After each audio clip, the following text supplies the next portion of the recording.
मराठी समाजाच्या आरक्षणासाठी आपले नेते मनोज जरांगे पाटील हे काल परवाच्या दिवशी उपोषणासाठी मुंबई इथे गेले आहेत। त्यांच्याबरोबर लाखो कार्यकर्ते उभ्या महाराष्ट्रामधून त्या ठिकाणी आंदोलनासाठी त्या ठिकाणी गेले आहेत।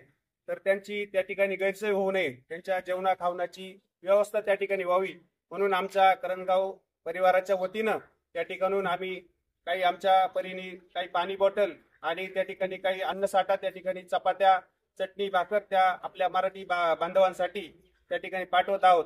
मी या करंजगावच्या ग्रामपालिकेच्या वतीनं आणि सर्वांच्या वतीनं आज या ठिकाणी ज्या ठिकाणी अन्न जमवताना करंजगावचा फक्त मराठी समाजच त्या ठिकाणी पुढे झाला नाही, तर ओबीसी असेल, मुस्लिम असेल, आमचे सर्व बांधव, कोळी समाज असेल, सगळे बांधव त्या ठिकाणी पुढे झाले आणि सगळ्यांनी हा अन्नसाठा या ठिकाणी, त्या चपात्या या ठिकाणी दिल्या आहेत। त्यामुळे मी सर्व करंजगाववासियांचे या ठिकाणी आभार मानतो आणि या आरक्षणाला करंजगाववासियांचा भरभरून पाठिंबा आहे आणि आरक्षण घेऊनच त्या ठिकाणी जरांगे पाटील परत येतील अशी सद्भावना त्या ठिकाणी व्यक्त करतो आणि थांबतो। एक मराठा